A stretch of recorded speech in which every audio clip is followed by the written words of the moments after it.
Hello, Scott here, and welcome to yet another completely unprofessional unboxing. Well, kind of a half unboxing today, and you'll find out why soon enough. And I am also off camera today because I did some home surgery, removed a skin tag off my face, and nobody needs to see the results of that. So as you can tell, right here in front of you is the Cults of Runequest, the Prosopaedia. And this is not going to be a regular unboxing simply because I had already opened the box that it came in. So a friend of mine, Ludovic, from the God Learners podcast, I will throw a link to it in the description, so definitely check it out. It is a fantastic podcast. Was able to attend ChaosiumCon. And like most people who want to go to a particular convention and can't make it, they tend to find people to be their merch and book mule. I have been that before myself.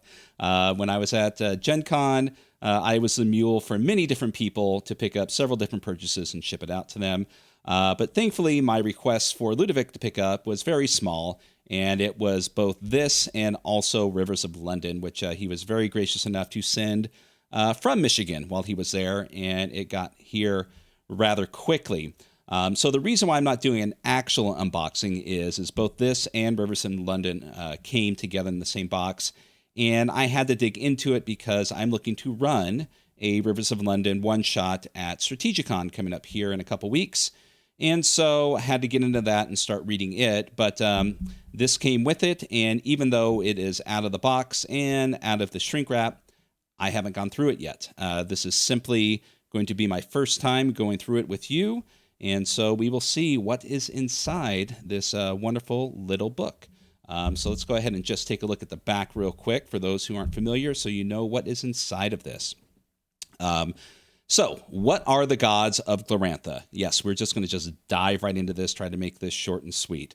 Cults of Runequest, the Prosopaedia, whatever you want to call it, is an indispensable reference to the many gods and goddesses, monsters, locations, artifacts, and events that have shaped Gloranthan mythology since its making. There's going to be hundreds of entries describing those beings and forces in brief, informative prose, cross-reference where appropriate. Each entry describes a subject's name, pronunciation, thank you, and other titles, associations, and other references with a description of how that being is depicted within the world of Glorantha. Full color illustrations, as you can see on the back cover and the front cover, absolutely beautiful and stunning, and I'm sure they're going to be just as wonderful inside, and designed by Katrin, I hope I'm getting that right, Dirham, bring the divine world to vivid life.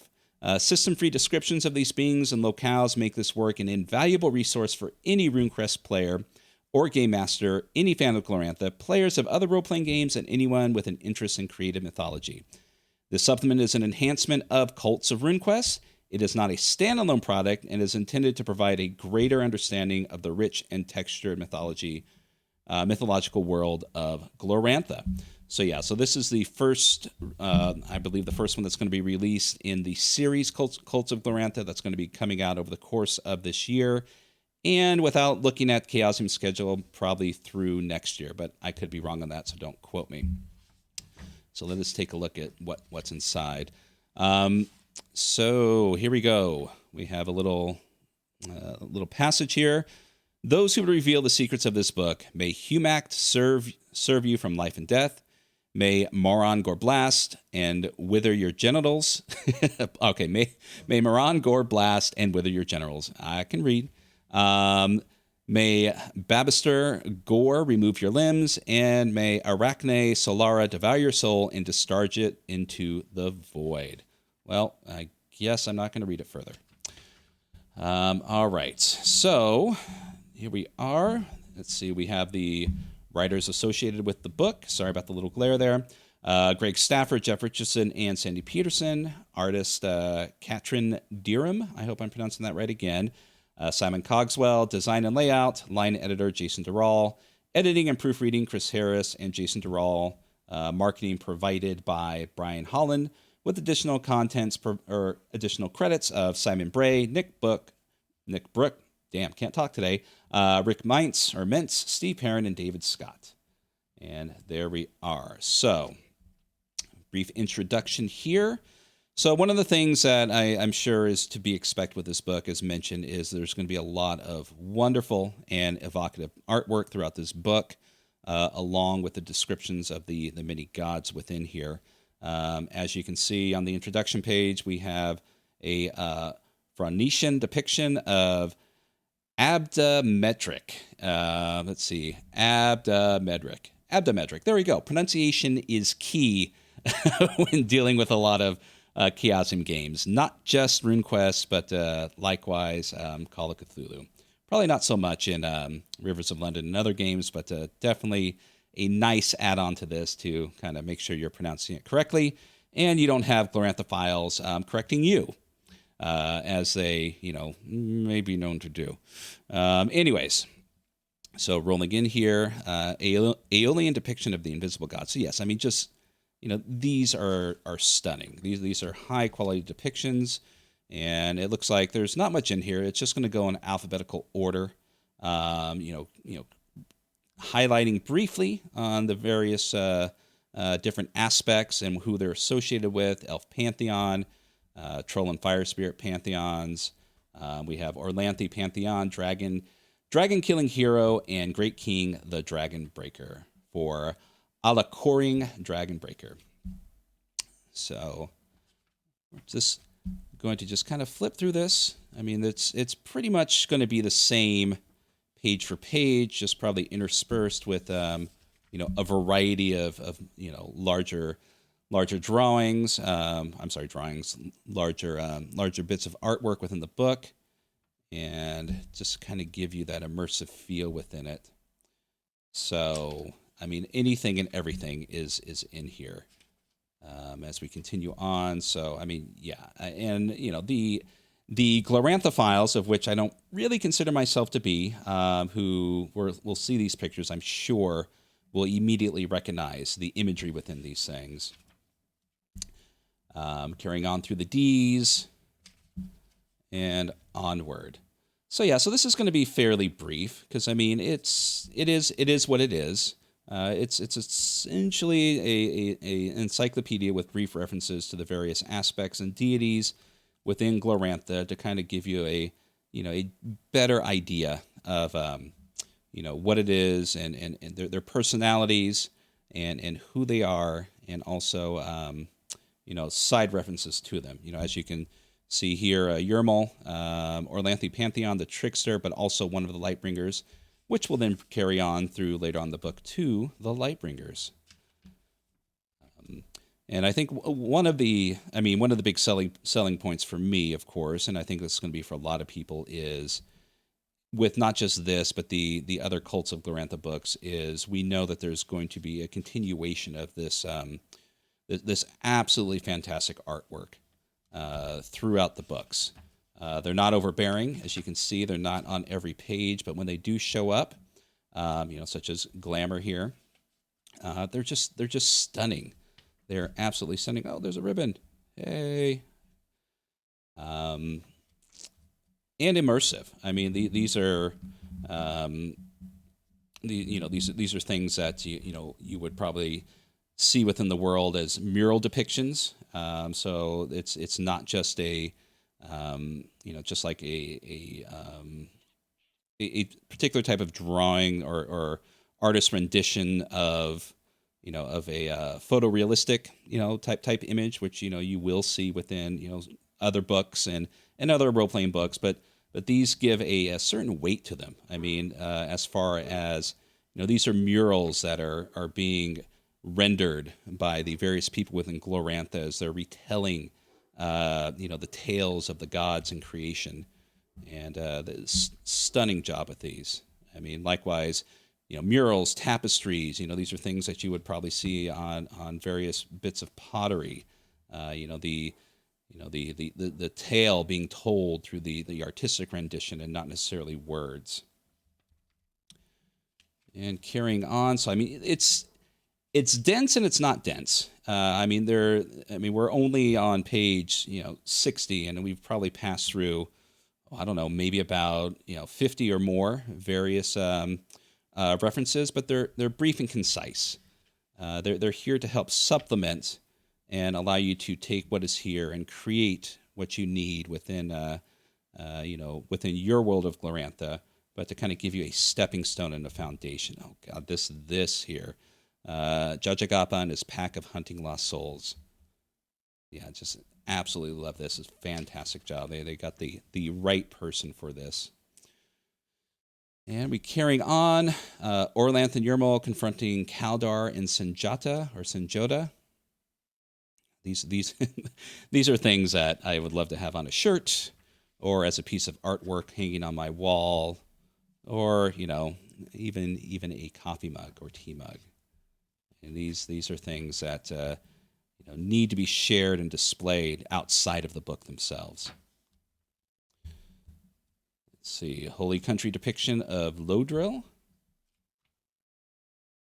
Yes, and just the use of colors and just the use of the aspects. And granted, the style is relatively the same, but just you can see it does change. When we're dealing with depictions of the gods and the aspects themselves, as mentioned, they seem more like a mural, but then we have a picture of an actual Shaker priest here, which is more in line with it's not photorealistic, but more earthly, not quite as ethereal as these mural style drawings are, or paintings, I should say, or depictions. I don't know what they rendered these in. And so, yeah, I mean, there's not much to stop on within the details. Just a quick page through. It speaks for itself.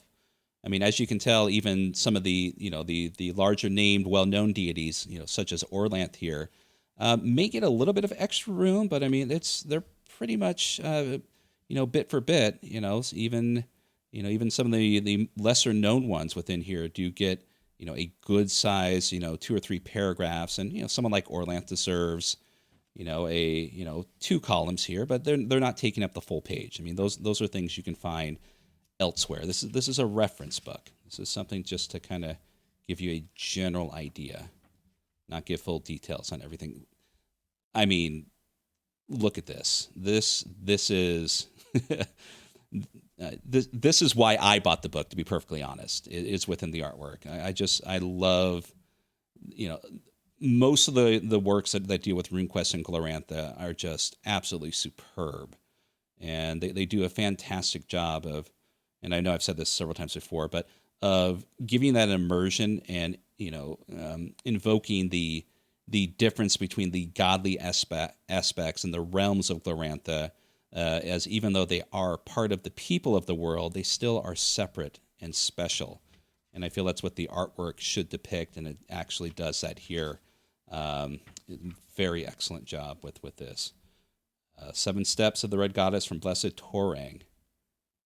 And that is dense. This is something that you can just sit and look at for quite some time, and just to kind of like sit and define the imagery of what is actually going on within here. I mean, see, even the Red Emperor and the Red Goddess, they just have a couple columns here. So everyone has relative equal billing, but no one is relatively more important than the other. And continuing on, we are in the S's. And here we have the depiction of Summer Wife from Boldhome and a depiction of a Winter Wife from Boldhome. And almost near the end, we are near the T's. And getting through this. Almost done. Like I said, there's not much to really detail on this because I'm not going to go through and read every one of the entries here, but just to give you a taste of the book. If Glorantha is your thing, or even if it's not, as mentioned, this is something that is